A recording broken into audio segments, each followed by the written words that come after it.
नेहा जब रसोई में खाना बना रही थी तभी उसके घर का फ़ोन बजता। वही जल्दी से हाथ धोकर फ़ोन उठाने के लिए जाती और सोफे पर पास में बैठे हुए अपने पति से कहती, कब से फ़ोन बज रहा है और आप फ़ोन उठा नहीं पा रहे हैं। निखिल ने कहा, नेहा पहले ही ऑफिस जाने के लिए देर हो रही है, ऊपर से फ़ोन पर बातें करने लगा तो और देर हो जाएगी। तुम ही देख लो ना किसका फ़ोन है। नेहा ने फ़ोन उठाया और कहा, हेलो। तब सामने से नेहा की जेठानी बिमला कहती, हरो नेहा, मैं बोल रही हूँ। नमस्ते दीदी।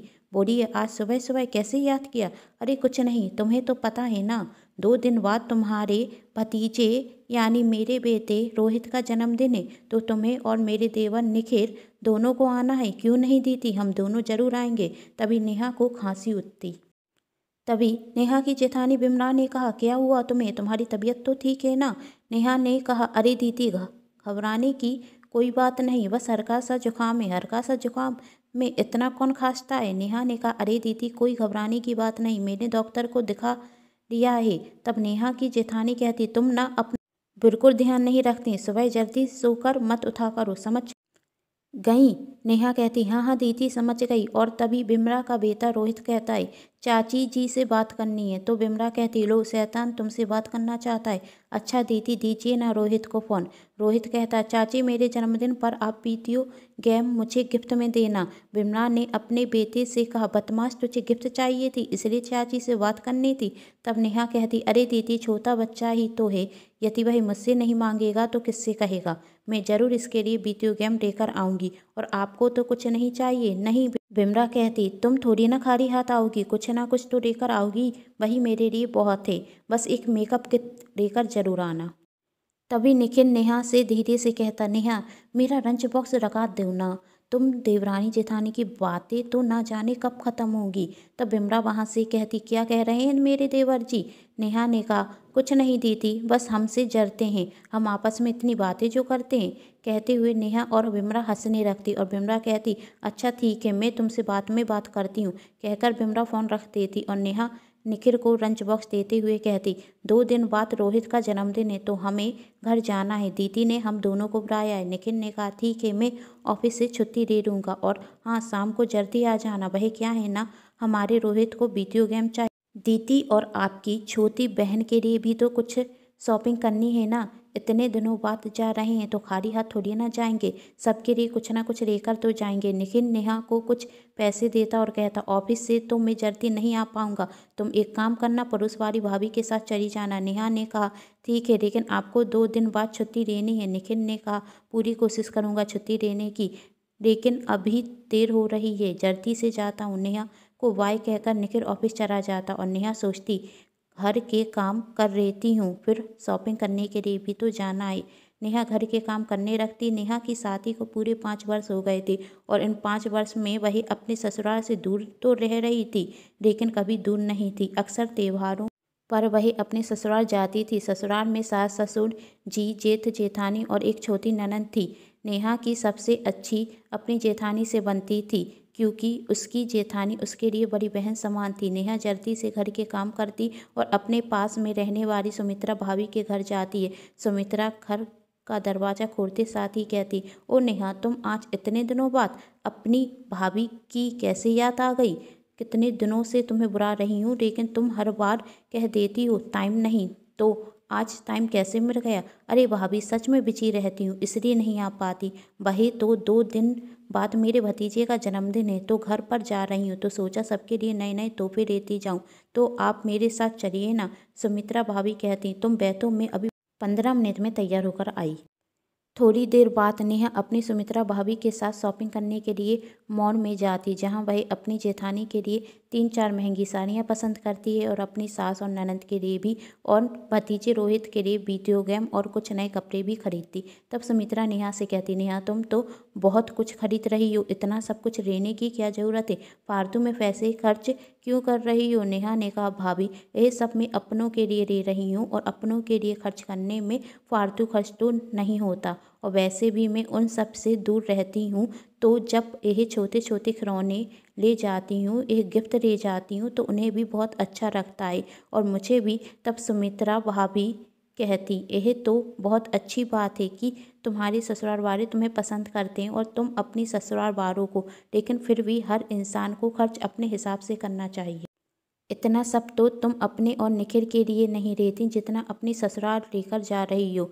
बुरा मत मानना नेहा, कहीं ऐसा ना हो कि तुम्हारी ससुराल वाले तुमसे अच्छे से बात सिर्फ इसलिए करते हैं क्योंकि तुम उन्हें महंगे महंगे तोहफे देती हो और ज़रूरत पड़ने पर भी तो तुम अपनी जेठानी को कितनी बार पैसे दे चुकी हो। रोहित का जब अच्छे स्कूल में एडमिशन कराना था तब तुमने और निखिल ने ही तो पैसे दिए थे। जब तुम्हारे जेजी को व्यापार में घाटा होने लगा तब रोहित ने ही तो उन्हें पैसे दिए थे।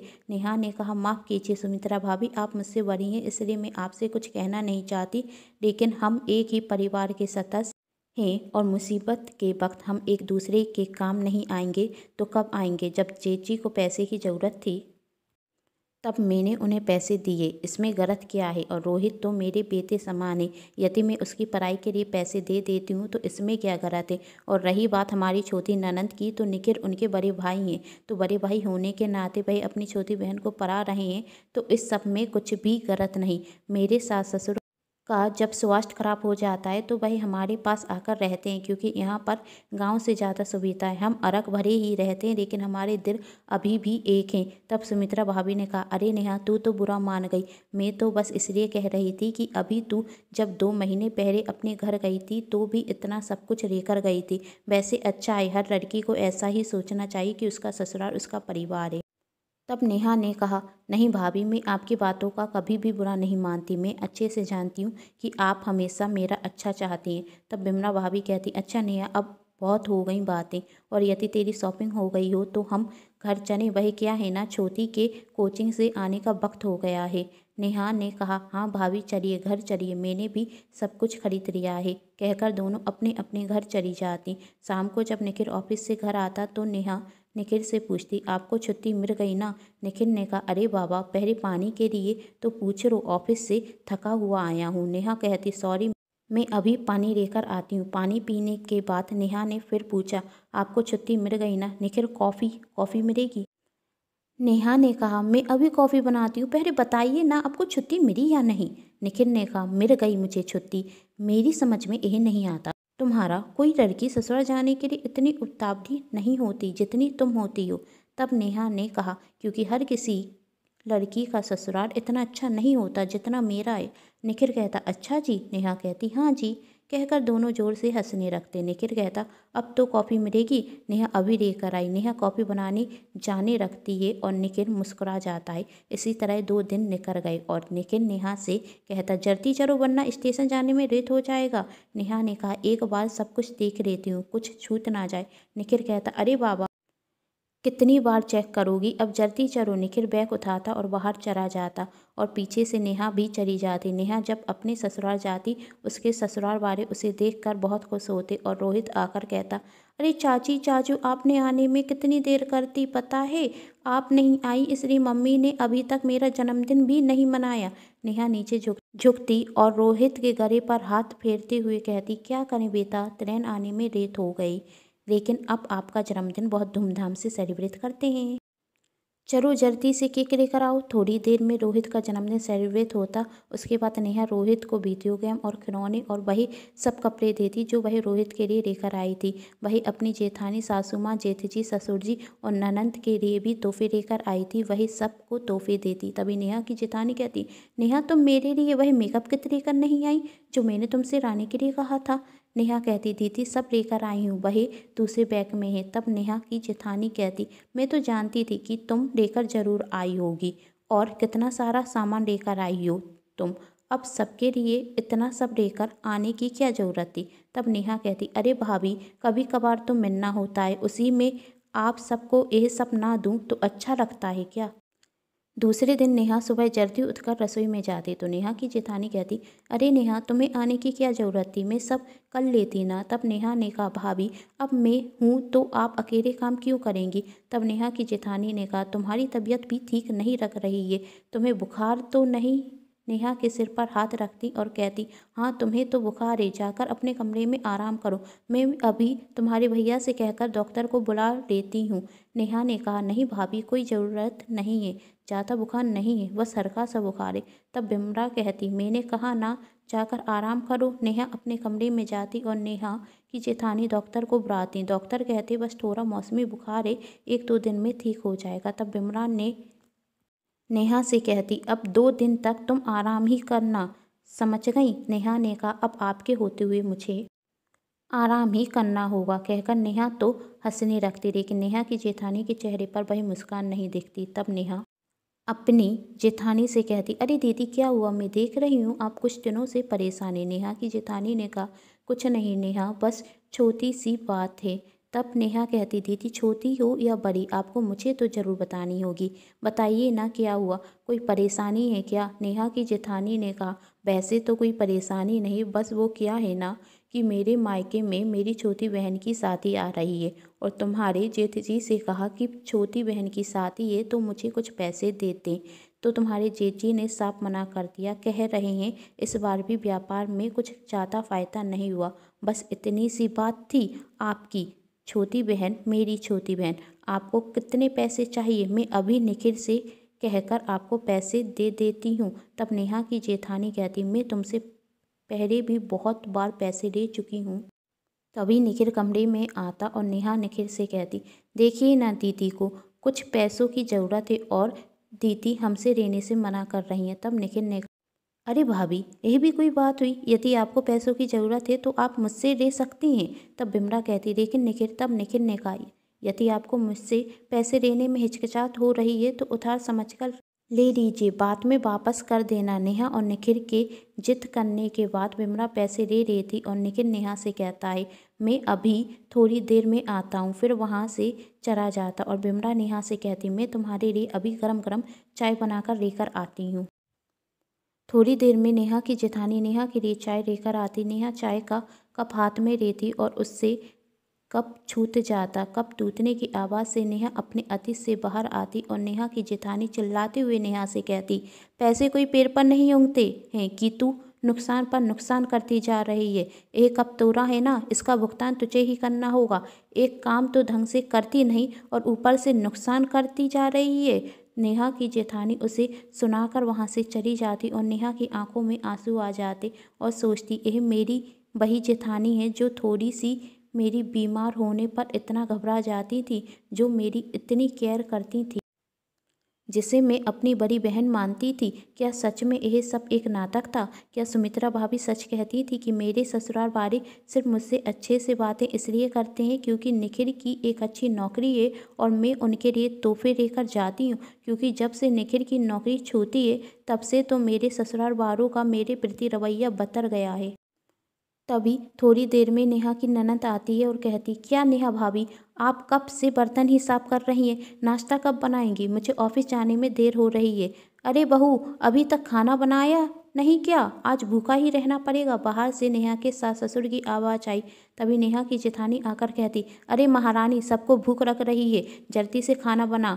नेहा सोच रही थी जब मैं निखिल के साथ शहर से आती थी तो ये सब मुझे एक काम तक करने नहीं देते थे, लेकिन जब से निखिल की नौकरी छूटी है तब से तो मेरे प्रति इन सब का व्यवहार बदल ही गया है। आज से 2 महीने पहले निखिल की नौकरी छूट गई थी और तब सुमित्रा भाभी ने मुझसे कहा कि तुम अब क्या करोगी, तो मैंने बड़े गर्व से कहा भाभी क्या हुआ, निखिल की नौकरी छूट गई, अभी मेरा घर है ना, मैं और निखिल वहीं जाकर रहेंगे, मेरे अपने मेरा इंतज़ार कर रहे होंगे। तब मैं और निखिल बिना बताए अपने घर आ जाते, सभी हमें देखकर आश्चर्य में पड़ जाते लेकिन बहुत खुश होते। लेकिन जब सबको पता चला कि निखिल की नौकरी छूट गई है और हम यहाँ पर रहने के लिए आए हैं, यह सुनकर सबका हमारे प्रति व्यवहार बदलने लगा। जेठ जी ने साफ कह दिया निखिल यह व्यापार मैंने अपने दम पर खड़ा किया है, इसमें तुम्हारा कोई हक नहीं। जेठानी जी ने कह दिया हमने यह घर अपनी मेहनत से खड़ा किया है, इसमें तुम्हारा कोई हक नहीं। हम हक लेने आए कब थे, हम तो बस कुछ दिनों के लिए आए थे जब तक निखिल को दूसरी नौकरी ना मिल जाए, लेकिन हमारे परिवार तो हमें जब तक भी रखने को लिए तैयार नहीं था। फिर एक दिन निखिल कहता है कि मैं कुछ दिनों के लिए फिर से शहर वापस जा रहा हूँ, जाकर देखता हूँ वहाँ पर मुझे कहीं नौकरी मिल जाएगी, लेकिन तुम्हें यहाँ पर ही रहना होगा क्योंकि अब एक नया फ्लैट लेकर हम किराए से रह सकें। मेरे पास इतने भी पैसे नहीं हैं। मैं तो जैसे तैसे रह सकता हूँ, लेकिन तुम्हें कहाँ रखूँगा। निखिल तो शहर चले गए, लेकिन मैं यहाँ पर इन सबके बीच इस सोच में रुक गई कि यह तो मेरे अपने हैं, लेकिन इनका व्यवहार तो निखिल की जाने के बाद और बदलता गया। और जब निखिल को गए पूरे 2 हफ्ते हो गए और निखिल अभी तक वापस नहीं आए, तो इनका व्यवहार हद से ज़्यादा बेकार हो गया। आज तो जेठानी जी ने मुझसे मेरा कमरा भी छीन लिया। आज नेहा बुखार से कँप रही थी, लेकिन फिर भी नेहा की जेठानी ने कहा कि घर पर रहना है तो काम करना ही होगा। आखिर इतना सब कुछ कैसे बदल गया। घर के सभी काम कर कर नेहा आराम करने के लिए जाती, तभी नेहा की जेठानी कहती हैं, महारानी सोने की कोई ज़रूरत नहीं है, जाओ मेरे लिए गरम गरम चाय बना कर लाओ। तब नेहा कहती, दीदी सिर दर्द से फटा जा रहा है, मुझे थोड़ी देर आराम करने दीजिए, मैं आपके लिए बाद में चाय बना दूंगी। तभी नेहा की जेठानी उसका हाथ पकड़कर जबरदस्ती उसे उठाती और कहती, इस घर में रहना है तो काम करना होगा। तभी निखिल वहाँ आता और कहता, भाभी आप किस तरीके से बात कर रही हैं नेहा से। तब नेहा की जेठानी ने कहा, देवर जी कुछ भी फ्री में नहीं मिलता।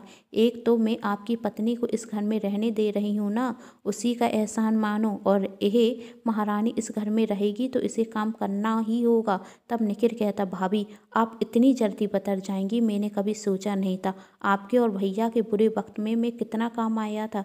यदि उस वक्त मैं भी पैसे देने से मना कर देता ना, तो आज जो आप बातें कर रही हैं वह कभी नहीं कर पाती। और जो पैसे अभी तक मैंने इस परिवार पर खर्च किए हैं ना, यदि वह पैसे जोड़ते ना तो आज हमें भी यह बुरा वक्त नहीं देखना पड़ता। हम तो हमेशा यही सोचते थे कि अपने ही अपनों के काम आते हैं। हमने तो हमेशा पैसों से ज़्यादा आप सभी को महत्व दिया है, लेकिन आपके लिए तो सब कुछ पैसा है।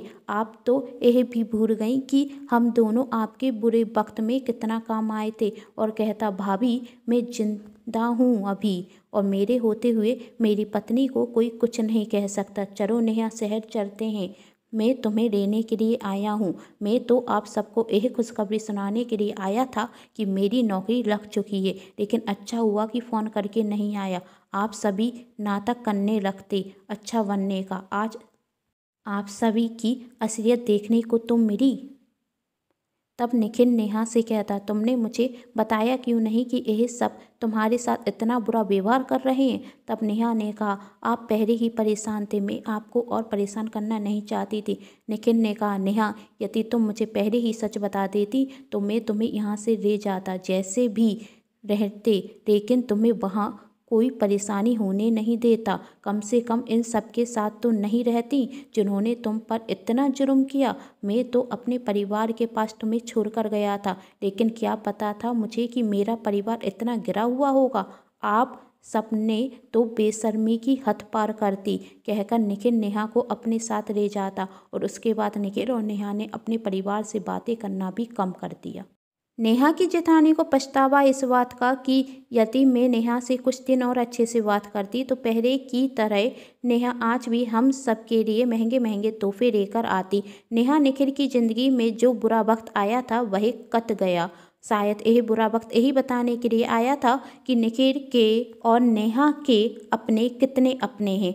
आप सभी मुझे कमेंट बॉक्स में ज़रूर बताइएगा कि मेरे द्वारा लिखी गई यह कहानी आप सभी को कैसी लगी। यदि कहानी पसंद आई हो तो चैनल को सब्सक्राइब कर लीजिएगा, और जो पास में बेल आइकन का बटन है उसे भी प्रेस करना बिल्कुल नहीं भूलिएगा, क्योंकि इसी से मिलेगी आप सभी को मेरी आने वाली हर कहानी की नोटिफिकेशन। और इस कहानी को शेयर जरूर कीजिएगा, जिससे ये कहानी ज़्यादा से ज़्यादा लोगों तक पहुँच सके। Thanks for watching.